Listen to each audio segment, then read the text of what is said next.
ایمان میں حرارت پیدا ہو تو بتانا ذرا سن کر کے کہ میرے پرخوں کی جاگیرداری ہے یہ، مت سمجھنا کہ ہم لوگ مہمان ہیں۔ سواگت ہے دوستو آپ سبھی کا دیہات کی آواز میں آپ کے ساتھ محمد ارشاد۔ سنیں گے دوستو عمران پرتاپ گری کی ایک بہترین نظام۔ اس سے پہلے بتا دوں، زندگی میں مشکلیں چاہے آپ کے اعمال کی وجہ سے ہوں یا پھر اللہ پاک کی آزمائش ہو، ان کا حل صرف نماز اور صبر سے ہی ممکن ہے۔ آئیے سنتے ہیں نظم۔ تو آپ سے گزارش ہے ویڈیو کو لائک کیجیے اور چینل کو ضرور سبسکرائب کیجیے۔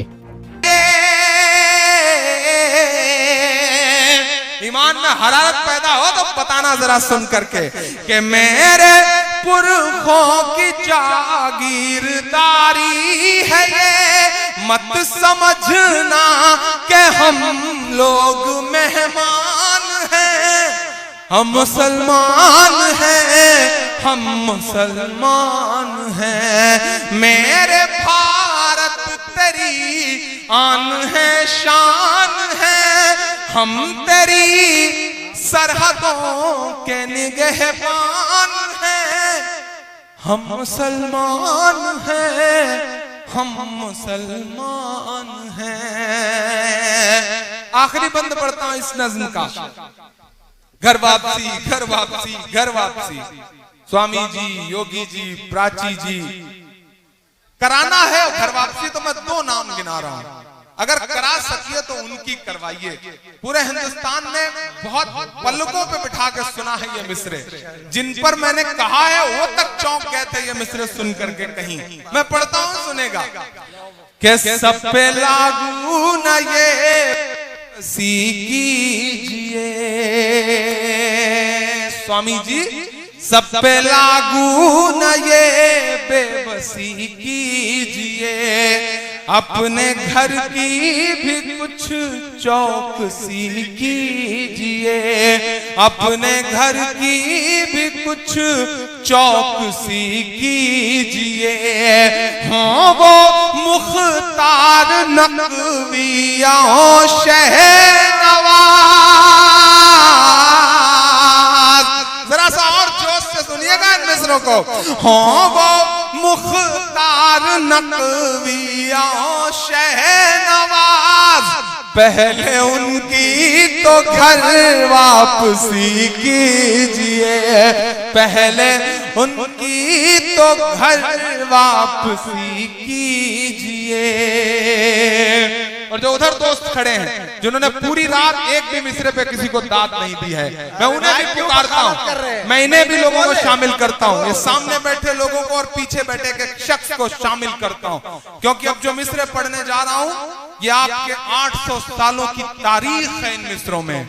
عمران پڑھتا ہے یہ مصرے، میرا ایمان، میرا تیور، میری خودداری، میرا ضمیر بولتا ہے ان مصروں میں کہ 5 دن کی حکومت پہ اتنا نشہ، ایک ایک ہاتھ تو یہاں سے وہاں تک قسم ہے، ایک ایک ہاتھ ہوا میں اٹھا ہوا نظر آنا چاہیے ان مصروں پہ کہ 5 دن کی حکومت پہ اتنا نشہ، 5 دن کی حکومت پہ اتنا نشہ، ہم تو وہ ہیں جو صدیوں سے سلطان ہیں۔ ہم مسلمان ہیں، ہم مسلمان ہیں، ہم مسلمان ہیں۔ جا جا جا جا جا جا جا جا لے کے جا، لے کے جا، لے کے جا، ایک اور بولو تارن کی کھائے، تارن کی کھائے، تارن کی کھائے۔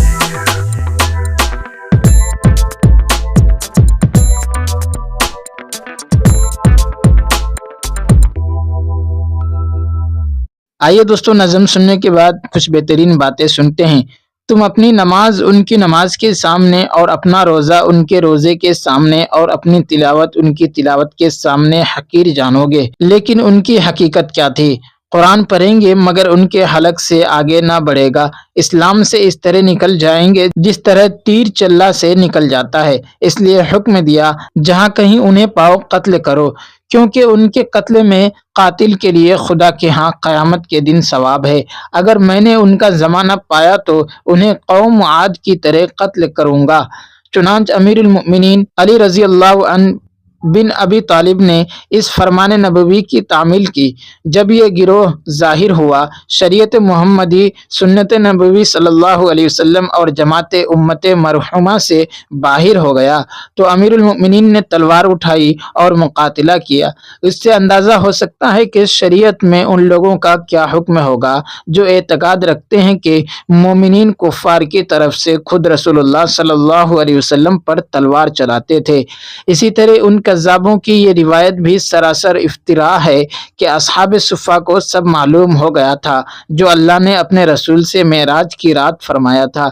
हालांकि बकौल उनके खुदा ने ताकीद कर दी थी कि इसे किसी पर जाहिर न करें, मगर जब सुबह हुई असहाब सुफ़ा में उसका चर्चा पाया, उस पर आप बहुत कबीदा हुए, मगर खुदा ने फरमाया, हाँ मैंने तुझे इसके इजहार की मुमानियत की थी, लेकिन खुद मैंने जो तेरा खालिक व माबूद हूँ इसे असहाब सुफ़ा पर खोल दिया।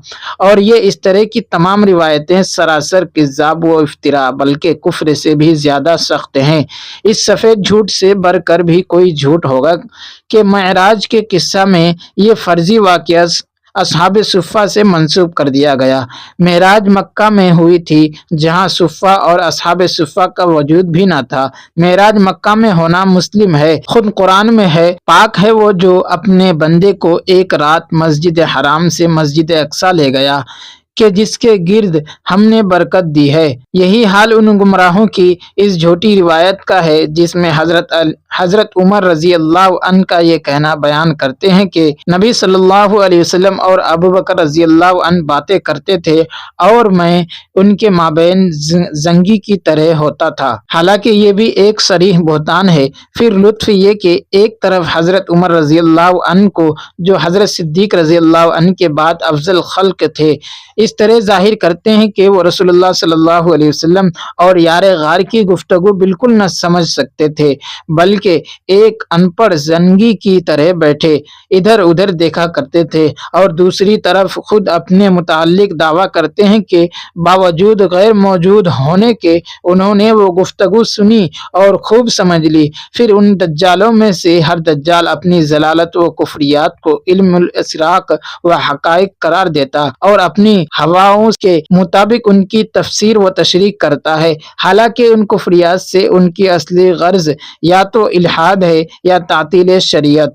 यही हाल उन कुफरिया दावों का भी है जो नसीरिया, इस्माइलिया, करामता, बातिनिया और हाकिमिया वगैरह गुमराह फिरके करते थे। वो दीन इस्लाम के सरी खिलाफ हैं और उन्हें हज़रत अली रज़ी अल्लाह अन बिन तालिब या जाफ़र सादिक अइम्मा अहले बैत की तरफ मंसूब करना सरी बहतान है। अइम्मा अहले बैत और दूसरे औलिया अल्लाह पर इस कदर अफ्तर परदाजी की रुग़बत इन दुश्मनाने दीन व शरीयत को इस वजह से हुई कि अहले बैत को चूँकि रसूल मकबूल सल्लल्लाहु अलैहि वसल्लम से क़ुराबत निस्बी और औलिया अल्लाह सालिहीन को क़ुराबत इस्तिसाल व इत्तिबा हासिल है और इसलिए वो उम्मत मुहम्मदिया में आम तौर पर मकबूल व मुहतरम हैं। लिहाजा अपनी गुमराही व जलालत को खुशनुमा व मकबूल बनाने के लिए उन्होंने हर चीज़ को उन लोगों से मंसूब कर दिया और बहतों ने उनके मामला में इस कदर गुलू किया कि उन्हें माबूद बना दिया और उनसे मंसूब गुमराहियों को किताबुल्लाह, सुन्नत रसूलुल्लाह, इजमाए सल्फ सालिही बल्कि खुद अहले बैत व औलिया अल्लाह के हकीकी इजमा पर तरजीह दे दी। दोस्तों, वीडियो के आखिर में आपसे गुजारिश है, अगर वीडियो पसंद आई हो तो वीडियो को लाइक कीजिए और चैनल में पहली बार विजिट किए हैं तो सब्सक्राइब करके बेल आइकन को प्रेस कर दें।